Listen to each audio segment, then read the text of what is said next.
My name is Jason, and this is the Hearts of Wulin Kickstarter special episode.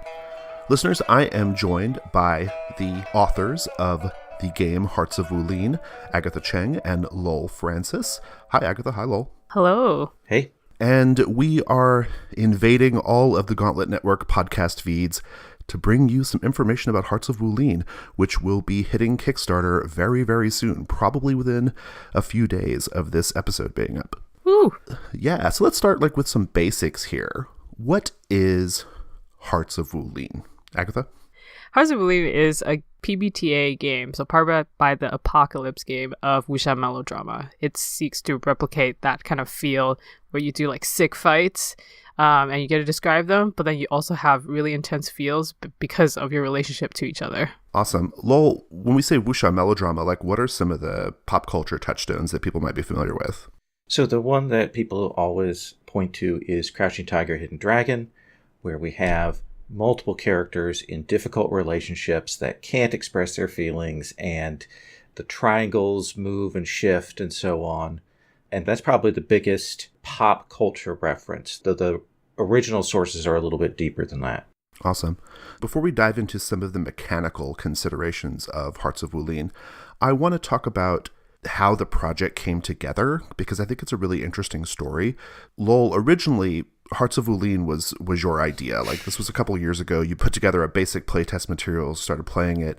We'll talk about how Agatha came into the picture in a bit, but I'm curious, why was it important for you to make a game about wuxia melodrama, and why did you settle on Powered by the Apocalypse? I'm curious how that came together. So we had played a homebrew hack using Storyteller system that we had tried, because I had seen a bunch of these Chinese TV dramas. And what happened every session was, rather than the fighting being as important, is all the character stuff and the romance stuff kind of came to the fore in that. We did that, and then it was okay. And then a few years later, I was at Origins, and I was talking with Renee Knipe, and we were talking about doing a PBTA wuxia game, and she was very nice, and I went back home and I wrote up a version of it, and I kind of sent it on to her to look at, and she was very nice and didn't say, "This is hot garbage," which it was, because it was very much highly detailed styles and all of this stuff. And Renee said, and I can't remember how she put this, but she said the romance has always been so much more important for when I've thought about that. I was like, okay. And then I played Monster Hearts, and it killed me. That game, with just a few moves and a few connections, had all of the good emotional weight that I wanted from play. And it was after that Mercy Falls game that I was like, I've got to do something that gets at that. That's terrific. So you put together these basic playtest materials.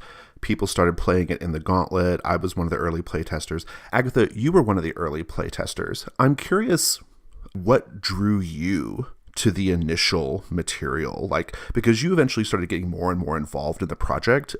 And I'm curious, what was that initial thing that grabbed you? Yeah, it's funny because I think it was one of the first games that I played with a Gauntlet as well. I started trying to play Gauntlet games, so waitlisting for games. Right, yeah. Which is a thing that is a really great way of playing Gauntlet games, just waitlisting for things, and then eventually you'll get in. True story. I saw the description, which is that this is a story of wuxia melodrama, and I think I grew up reading these books that later were adapted into TV shows and movies, and then readapted over and over again because they were so popular. And specifically the ones that I read were written by Jin Yong.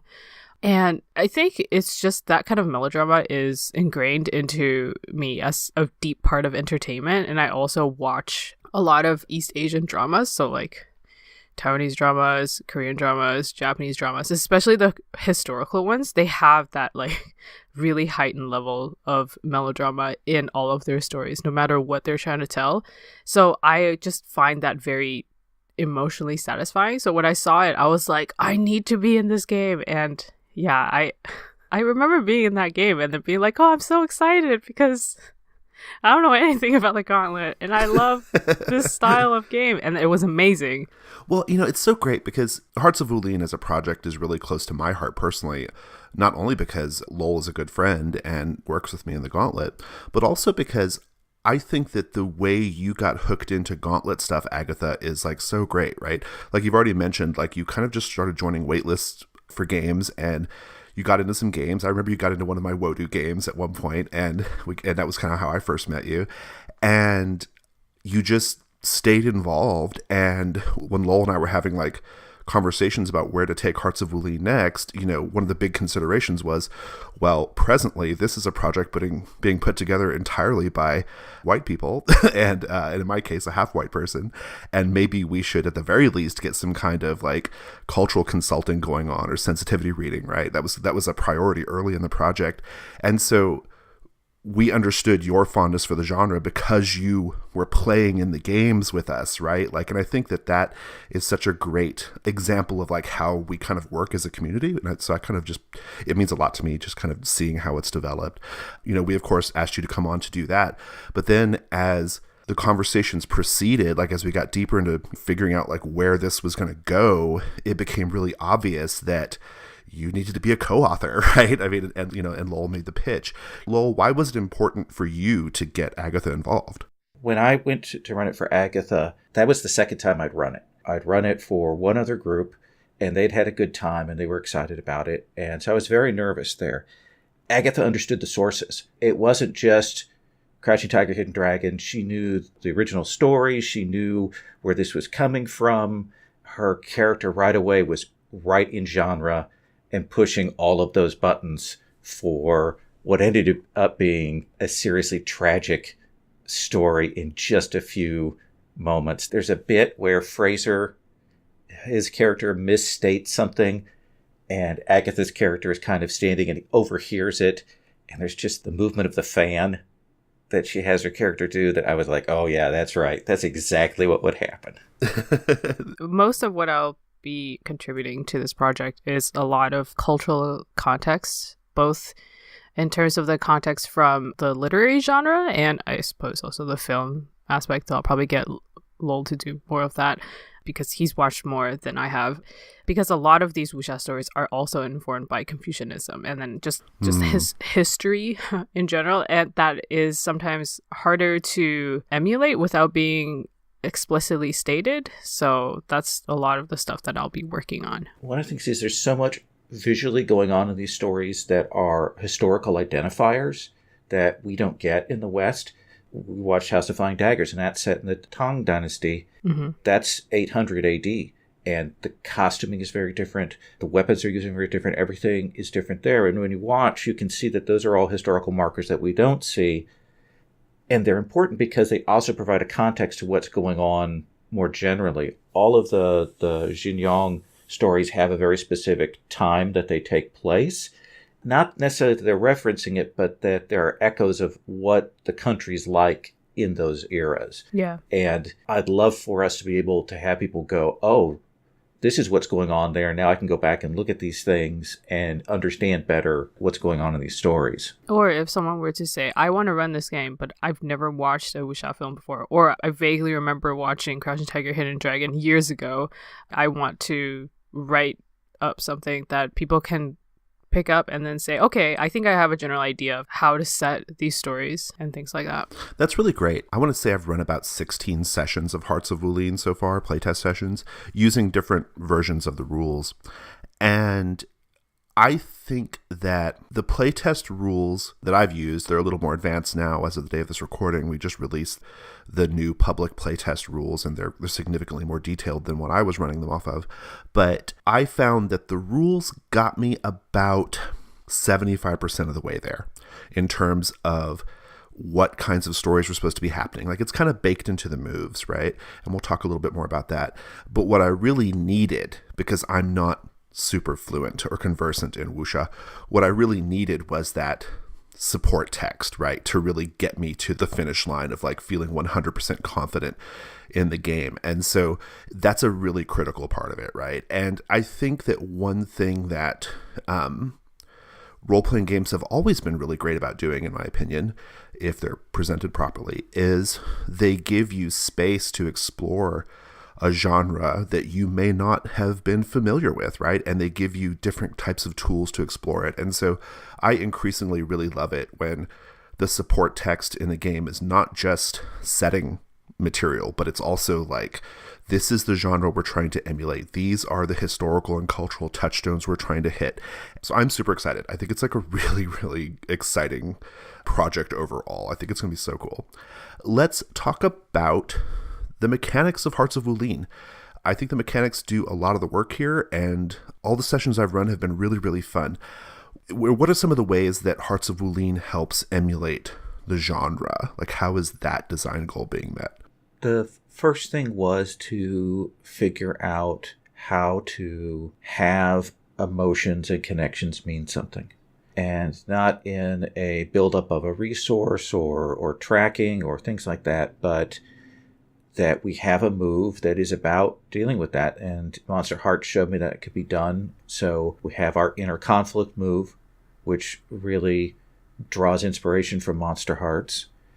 And it's that essentially when you are confronted with problems from your relationships, which we call entanglements, or other issues involving your background or so on, you have to roll inner conflict to see if you hold yourself together or if you kind of crumble and run away, or if on a miss, things get worse. Like you get confronted with your worst fears about it, the situation changes. Just having that engine, people saw that and they knew what they were doing and they knew that that was going to get hit. And the phrase I use is, do you think that rises to the level of inner conflict? Give the players a chance to assess how deep an emotional moment it is. And sometimes they'll say no.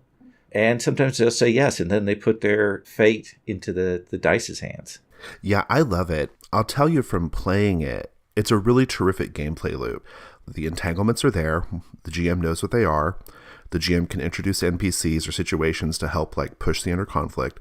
The inner conflict roll happens. That usually results in like complications or bad things happening. The characters sometimes literally fleeing the scene because they just can't cope with the turmoil of it. Occasionally they have to mark an element, and an element is like an ability. It's what you use for your rolls. And then that means they have to go have romantic or intimate or connection scenes with other characters to get access to those elements. It's just a really terrific engine of emotion and drama. Agatha, how have you found that to be in the game? Like this sort of the entanglements, the inner conflict, that whole loop. Yeah, I do really want to talk about entanglements.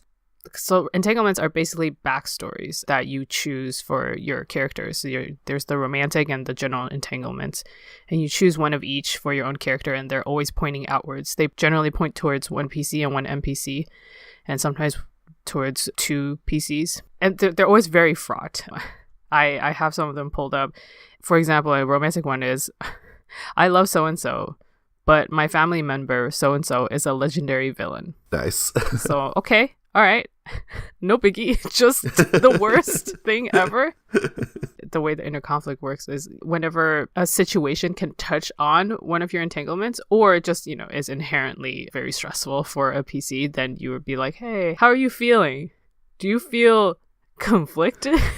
Which is how I usually cue it. And my favorite thing is actually, in the beginning, I'll cue it a lot. To the point where people are like, wow, Agatha loves it when people are feeling inner conflict. But then later on, they just cue it themselves. Yep. When things happen, they're like, I think I need to roll inner conflict. Yes. Like, oh, okay. Yeah, that's been my experience too. I wasn't even like thinking about inner conflict, and the player will be like, I think this is probably inner conflict. Like they want to get into that emotional turmoil, which I think it's a great effect of the game. Maybe we just have a lot of like play to lose kind of players, I don't know, in the Gauntlet, but my experience has been that people really love to get into trouble. Let's talk about combat a little bit. I know the emphasis of the game is definitely on melodrama and romance and emotion, and that all comes through really, really nicely. I think it's what frankly sets it apart from other games with a similar genre approach or setting that I've seen in role-playing games. But I think combat's really important, and I actually find the combat to be super enjoyable in this game. I would actually love, I've been like nonstop thinking about, how do I take the one roll scale based combat of Hearts of Wulin and basically put it in all my games because I like it a lot. What's your thinking on the combat, Lowell? Like, where'd that come from? And how does it work, of course? Well, so originally, like when I did my early versions of wuxia games, we had like all of these different phrases and tags and stuff, and you combine them to get these moves, and you had to shout out your thing, and it was like super complicated because I was working with trad systems. And then when my first version of this game had different harm levels and different styles and maybe different kinds of damage and things, I was like, I don't think I want to run that. It was playing masks, which has harm that is kind of tied to your stats with the penalty from that. And then kind of realizing an even easier way would be, okay, it's not a penalty. You just don't get to roll with that stat. And that became a great harm track. And so that required me to go, I want the fights, the duels to be done like fast. We go win or lose, you take a mark of harm. We're not doing damage levels. We're not doing any kind of tracking on that. We're going to do them fast. And it's going to be about, as in these films, some people are worse than you are. They are below your scale. Great masses of troops. You can defeat them. They're below your scale. Some people are on your scale. And then it's a question of whether you can fight them and win or not. And that's where we get the real challenge roll. But then there are people that are above your scale, and you're going to lose. You're going to lose. As we've seen in these films and stories, the first time you fight these big bads, you lose. If you roll well, you get to say how you lose, and if you don't, it can end badly, and loved ones will be dead. And I was nervous about it because I'm so trad. I am so old and so trad, and I was like, oh, I don't know if this is going to work. And then the first time we did it, I said, okay, this is a fight. Tell me what's going on. Tell me how this looks. Got it set up, and we rolled, and it was satisfying. One roll, we see whether you win or lose. And I was so happy at that point. Well, and it's not just winning and losing, right, Agatha? I mean, there's like a lot at stake in the rolls. Yeah, I always like the time when you get to duel, because that's always where I'm like, okay, describe how awesome everything looks. So that's one thing that's always fun. This is where people can kind of regain the balance of, my character is always so emotionally vulnerable, but at least in combat they look really cool. Or they just get the fun of both. But oftentimes there's other consequences that come with the duels as well. Like, for example, like some of them you can have conditional wins where something else happens instead. And so there's a lot of different kinds of narrative outcomes depending on what your opponent's scale is and how you roll. Yeah, it's really fun. I found it to be very elegant. The moves do a great job of like setting the stakes of like what is going to be happening and what does the fight mean? Like you said, Agatha, like it's okay, you win, but like in what way do you win? How do you win? Or do you win and do you show no mercy to the person who lost? Or do you win and have a moment of grace and let them go? Those little moments in the role play are really, really fun to explore. Again, with the combat, I found there to be this really terrific gameplay loop, right? And I think it's what you always kind of want in these games, right? You want these like loops that give you story arcs by just kind of like engaging with them. If you are facing off against an opponent who is higher scale, you automatically cannot win, like Lowell said. But then you have to consider, well, how can I beat them, right? Well, there's another move that lets you go learn a new technique, and that new technique leads to that. Usually pursuing that new technique usually leads to other kinds of like training montages or side quests or whatever in order to get the thing that you need to then be able to face the higher scale opponent, right? Like, it's just really great. Yeah, and again about genre emulation, the training montage is literally written as a part of the move. So if you want to get good, you better describe a training montage for it. It's really, really enjoyable. I did my Trial of Many Venoms, Tournament of Assassins framework the last time I ran it. That's a space where it's kind of all about the martial arts, right? Like there's the emotion, there's all the little side stories going on, but ultimately they're there to like compete in a tournament. And that creates a lot of space for, okay, I know I'm going to have to face this particular legendary warrior, at the end, and I can't do it. They're higher scale than me. So what do I do? And so we kind of interrupt the tournament to see this little training montage, and it just works so well, and it feels so good in play. Anything else you guys want to say about combat before we move on from combat? PC versus PC duels are pretty great, right? I'm very happy with how those have resolved out. Because it's a little different. Yeah, I know, like in some other PBTA games, there's you do a move against a player, and then you get to help or hinder to kind of try and stop it and so on. And I think that's great, but I wanted something where the players have to kind of make a bargain. And it's a little bit like I cut, you pick from board games where, okay, I'll put these in 2 piles, and you get to pick what you want. In this case, the player who is challenging gets to say, if you let me win, then I'm going to give you these things. I'm going to give you narrative control. I'm going to change my entanglement for you. I'm going to mark damage. I'm going to have my weapon break. I'm going to have something occur, but I'll do that if you let me win. And the other player says yes or no. And if they say yes, then it rolls through. They get to mark XP, the player who was challenged. If they don't, both characters mark harm. And then the player who was challenged gets to decide whether they win or whether it's a draw. So you don't go into PvP lightly, because there are going to be consequences. It is a moment that asks us to kind of stop and slow down and kind of break the flow of the game a little, because it's so important. Because it is a moment when people who are really tightly tied together have to decide how they relate to one another. I don't know. What do you think, Agatha? I've always really enjoyed it, especially when people offer narrative consequences to their wins. And yeah, there was one time when I ran it that the consequence that they offered was that the PC that they were challenging was in love with them. And then they said, okay, I'll change my entanglement so that I will be in love with you now if you let me win. And the other person was like, yeah, do it up. Nice. That's so awesome. There's 2 more things I want to talk about in terms of the mechanics and procedures and stuff of the game. The first is elements, which are what would be called like stats or abilities in other games. And then I also want to talk a little bit about the playbook choices and the roles within the playbooks and why that approach was taken. Let's talk about elements, though.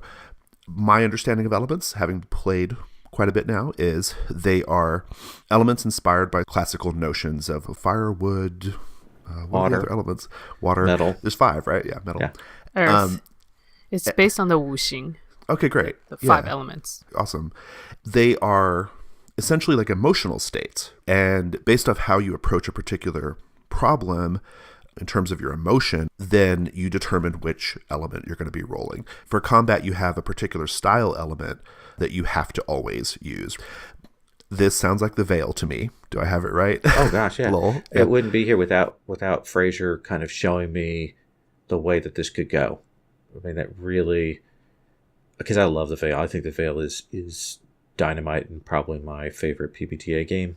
That idea combined with the sense of approaches that Fate takes, or Fate Accelerated specifically, when I finally brought those 2 together in my head, it made everything much easier. I wanted to make it open.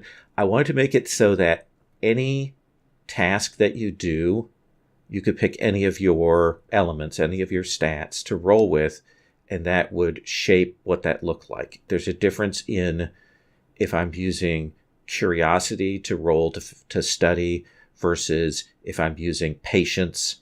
There are different things that those represent versus if I'm using passion. I'm rushing in there to figure out what's going on. Agatha, tell me a little bit more about the, say, wuxing? Is that what it was? Wuxing, yeah. That's basically like the ancient Chinese idea of like the 5 elements that make up everything. And there's a lot of philosophical texts written about it. Right. This is just kind of like, I guess you could say it's kind of like the 4 humors, if you wanted a kind of comparison, except 4 humors is specifically about like what makes up a person, right? But then wuxing is wu is 5 and xing is ways or paths. So that's kind of how you think about it. But it's like everything can tie into ideas of wuxing in terms of the way the world is functioning. So even feng shui has aspects of that as well. And I will say there are a couple of games Weapons of the Gods, and even Legend of the Five Rings that had elements as stats, but they were very fixed. You use this for this. Boom, you use this for this. And this kind of opened things up.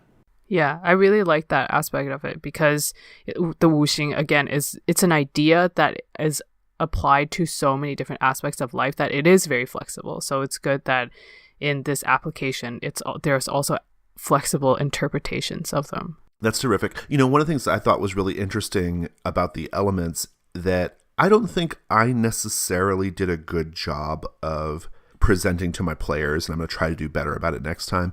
But whenever the elements are marked, meaning you don't have access to them, you're supposed to role play in the opposite way. And the playbook lists like, okay, for fire, that's, for example, passionate. But if fire is marked, then maybe there's a sort of lethargy there or something, right? How has that been in your games, Lowell? Like, has that been coming through? What I found is that when we get into the heat of the moment, those ideas, sometimes the player will grab onto them, but I make them really optional. If they're kind of uncertain how they should be reacting, they can go and look at that and figure out. And in the rules now, in the newest version, I mean, they're very much about color, fictional color, because between scenes you can kind of narrate a montage of how you're dealing with the issue and how you're clearing that marked stat. That's the place where those negative associations can be used to color how you go about doing that. That's interesting. So let's talk about playbooks, because I think what you've both done here with the playbooks is really, really interesting. So there are a set of core playbooks like you might expect to find in any Powered by the Apocalypse game.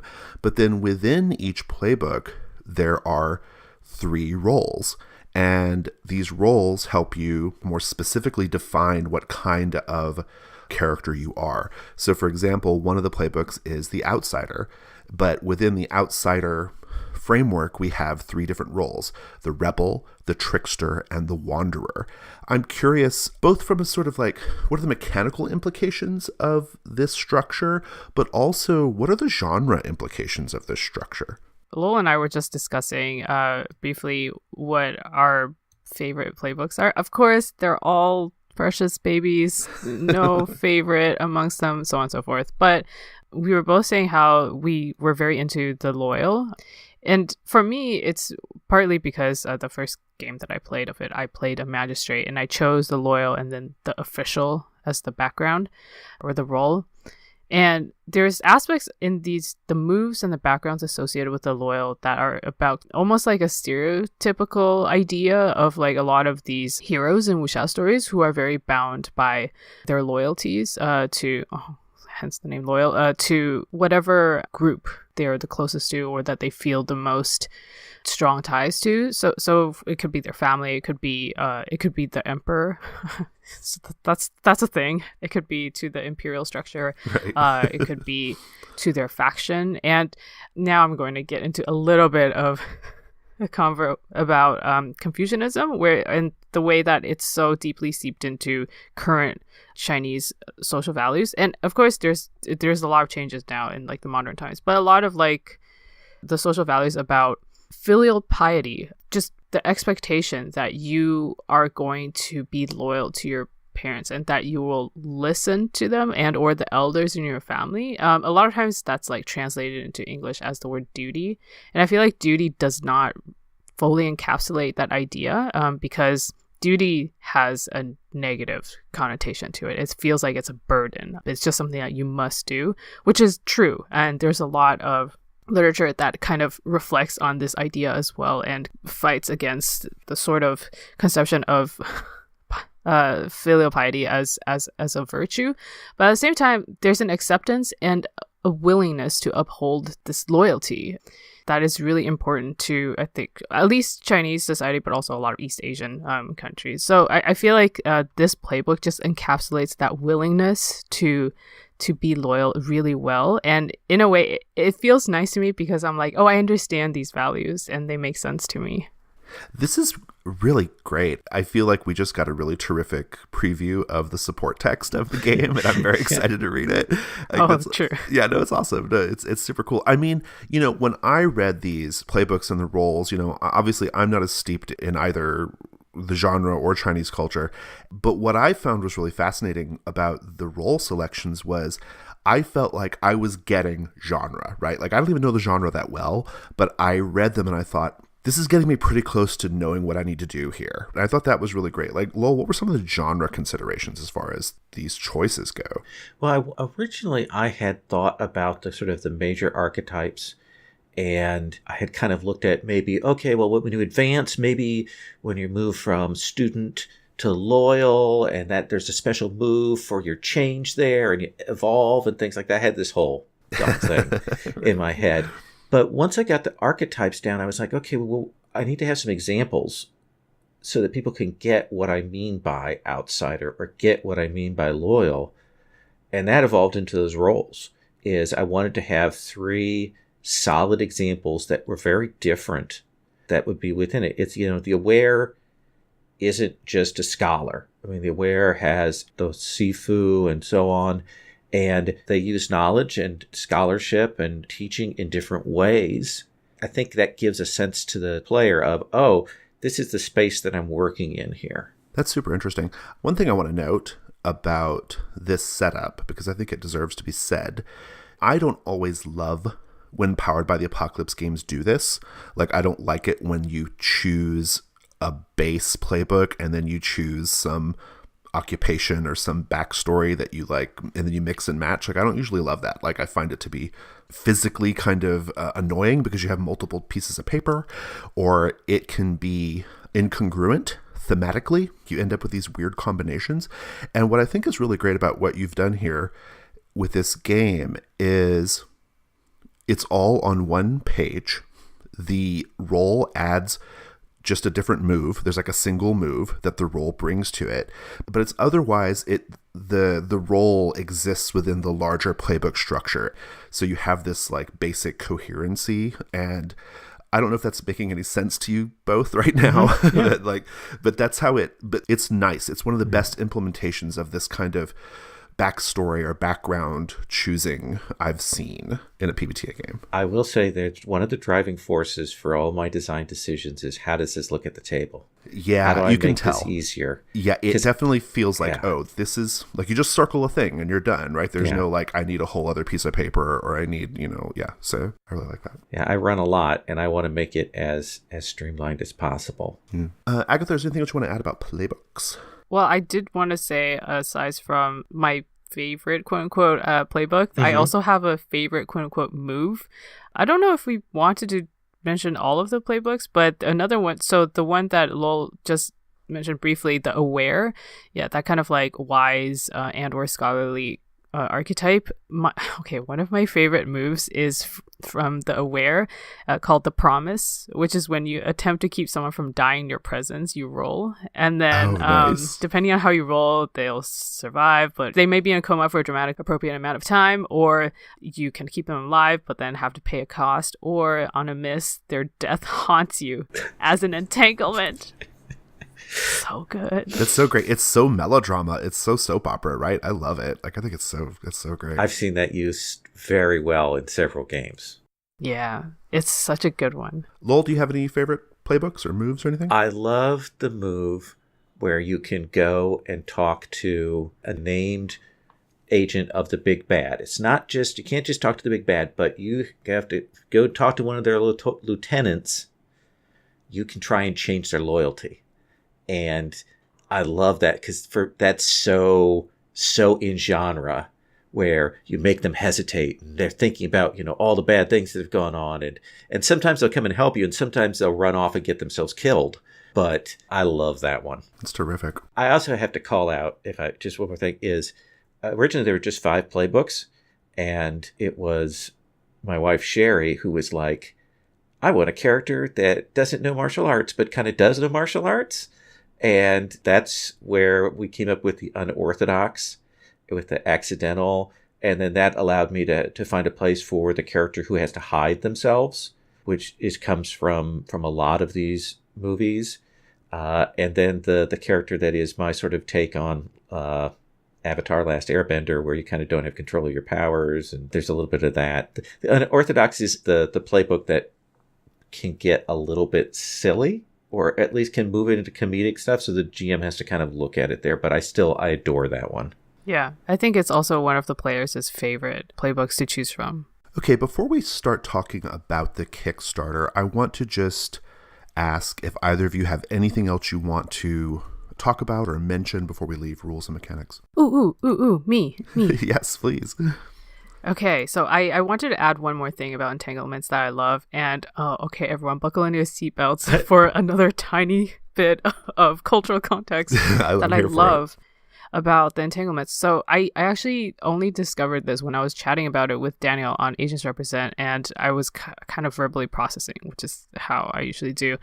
And there's one aspect of the entanglements that I love, and I think, Jason, you mentioned briefly that the mechanics of this game do really help set people up for understanding at least the tone of the game and then how it's going to play. But I realized that the entanglements are actually really great for helping people understand a little bit of like the cultural values that inform this genre. So I have the entanglements in front of me, and I'll give an example. I'll look at the romantic one. So an example is, I love so-and-so, but my teacher so-and-so killed someone dear to them. And in this case, it's putting the person that you love romantically on the same level of importance as your teacher, which is, I think, very different. And nowadays, it's also not the same in China. Like, that's people don't treat teachers the same way anymore, unfortunately. But like in this historical context, like teachers, there's a saying that's like, if you are a teacher for one day, then you are father for life. Basically, this kind of respect for authority means that both of these people are super important to the PC that chose this. And Lowell, you talked about this on Zhang Hustle in a way that I thought was very cool. And it was a contrasting about how these values, or the way that people would treat this kind of tension in a relationship differently in like an Eastern context, a more collectivist society versus like in the West, a more individualist society. Do you remember what you... I don't remember exactly what I said, but it is that thing where I think in a Western game, players might regard that relationship with their teacher as adversarial, which it's not. It is about that you are torn because they matter equally. Yeah. And the decision is not easy. It's less so about like, oh, if they don't find out, then it's fine. I'll just continue doing this. And my conscience feels okay with it. But instead, it's that even your conscience would be bothered by the fact that you are going against the wishes of, well, in this case, it's that your teacher killed someone dear to the person you love. And so that is about the matters of the heart that is baked into this game. Because if you choose one of these entanglements, or one of those like, I love so-and-so, but their family member is a villain, it's that you care immediately about both of these things, and your PC does, and should treat them with the same amount of weight. And I love that about these entanglements, where it's subtly kind of informing people about the cultural values of this world as well. That's so awesome. I would have never picked up on that myself, but now that you bring it up, it actually makes a huge amount of sense. I can only speak in an American context, but like in America, we don't value things like teachers. We very infrequently value community because we're so caught up in our sort of individual desires. That's a really interesting note about the entanglements. It actually really enriches the idea of the entanglements. I think that's great. Lowell, is there anything else you want to say before we head on to Kickstarter? I've talked about the study move and the ability to, when you roll study, you either get to ask a question or make a statement. In a way, they're exactly the same thing. They do exactly the same function. But what the study move is saying is, oh, you get to make this declaration, you roll, and you get some hold, and you can spend that hold to declare that somebody has a different loyalty, or, you know, somebody has this secret training, whatever. If as a player, you don't want that narrative weight, you're not comfortable with it, or maybe you haven't thought of anything, you have those questions. You get to throw that to the GM. And that was something that Sherry taught me, was that moves that require a player to do something need to have on the spot, should have a safety valve for players to be able to go, no, GM, tell me what's going on. And just to be perfectly clear, this study move, it's similar to, say, discern realities or something like that. Pierce the mask, all of those. But what this does, it's I thought was really interesting is it explicitly allows the players to add to the fiction, right, to create a truth. Mm-hmm. And what you're saying is, but it also has this safety valve of the player doesn't have to, right? Like you can rely on the GM. I think that's good game design. Yeah. I think that what's interesting is when you first look at the study move, you're like, oh, this is the question move. But the study move is actually, this is the move where I get to change the drama. I get to change the story. And if you don't want to do that, you can just ask a question. Yeah, it's a great compromise. My frame of reference, or I should say the game I have the most experience with is probably, outside of Monster Hearts, probably Dungeon World. And in Dungeon World, many people play Dungeon World the way they do discern realities and spout lore the way your study move is, even though that's not in the rules. Yeah. Like the rules of Dungeon World explicitly do not let the player create that fiction. And I think it's nice that you have the option in there. But Sherry's observation is really astute. A lot of players don't want to do that, or they don't feel they don't really cope with the sort of on the spot pressure of having to do that, right? And or so they're it's just nice. curious about what the GM came That's up true with. too. Yeah, that's you know? absolutely true. Yeah. They want to know what the story is that they're not seeing. Let's talk about Kickstarter.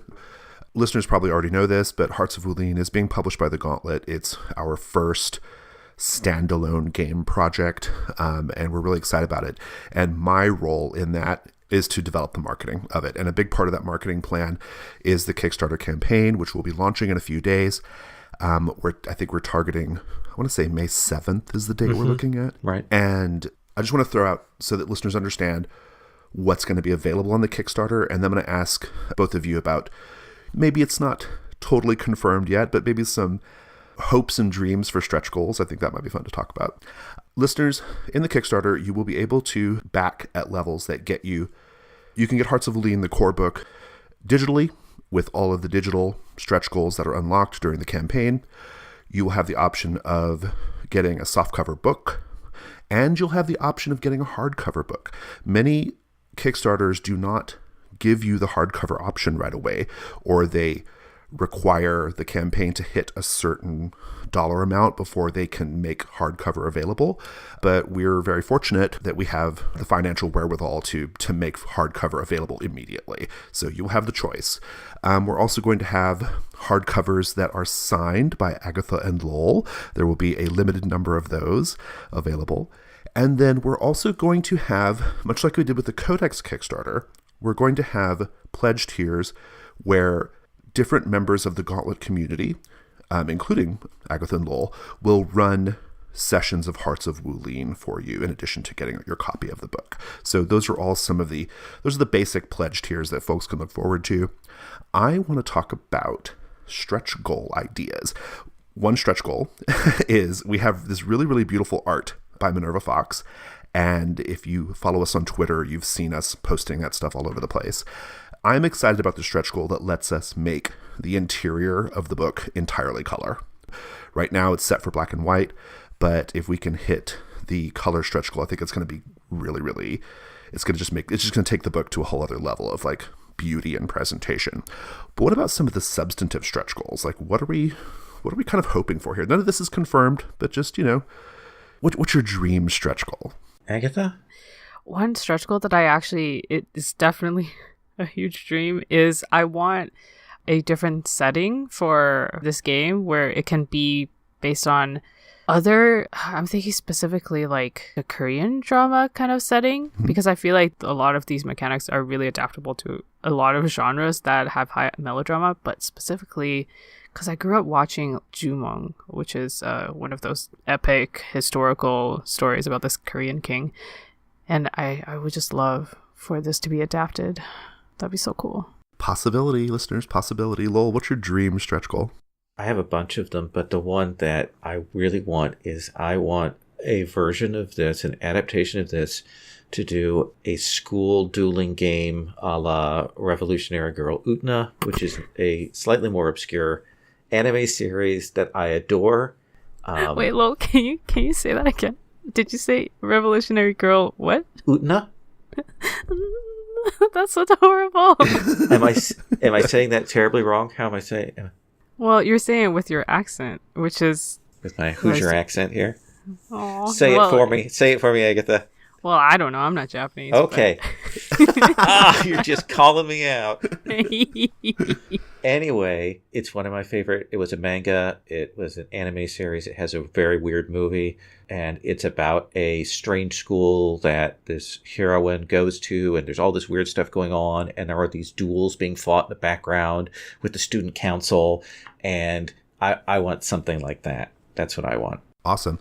I'll tell you that my sort of like, I don't know if they're dream stretch goals necessarily, because I think we are going to get some of them for sure, but I'm really interested in some short campaign frameworks. Mm-hmm. I think that's going to be, you published that Age of Ravens blog post about, I think it was called 18 Wulin starters, right? That had like these like sort of short story prompts to like get your game going. And I took one of those and the Assassin's Tournament one, and I was able to kind of spin that out into like a really nice framework that my game of Hearts of Wulin existed in, and I would love to see some of those too. I think that would be great. Like, but I always love stuff like that. I love like starters and scenarios and things like that. So, well, listeners, Kickstarter is coming, so we definitely want you to go take a look at that. And if everything you've heard here today sounds amazing, please go consider backing the campaign when it goes live.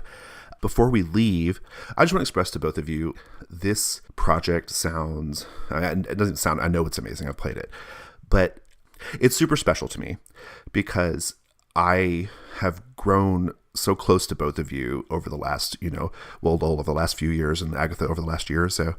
And I just love both of your contributions to the Gauntlet community. I've enjoyed seeing how, I'm getting emotional now. I've enjoyed seeing both of the way you both interact with the Gauntlet community, but also like with the greater role-playing game community. Like Agatha, like, going on from, being a member of our community and playing games, and then putting together the fabulous Asians Represent podcast, like just that, that kind of seeing your career, so to speak, in role-playing games. And now we have this, Hearts of Wulin that's happening. I feel like so personally connected to it and to both of you. And I think because of what you both do for the role-playing game community, both as people and what you do for, because you're not just game designers and authors, not that that's not a great thing, but you are community people, right? Like Agatha, you are trying to improve the landscape of representation in games with Asians Represent. And Lowell, you are the architect of so much of the Gauntlet, which is this amazing space that people can go and enjoy and play and everything. And so I'm just happy that we're here. I'm really happy that we're here in this space and that we're able to help you guys bring this book to life. And listeners, I hope you will also just keep that in mind as you're thinking about whether you want to support it or not. So I think that's all I've got. Thank you both so much for coming on and talking with me about Hearts of Wulin. Thank you. Thanks for having us on. And listeners, we'll have notes about where to find more information about the game, including the public playtest materials, and we will update the show notes with the Kickstarter campaign when it goes live. And that's all I've got. Take care.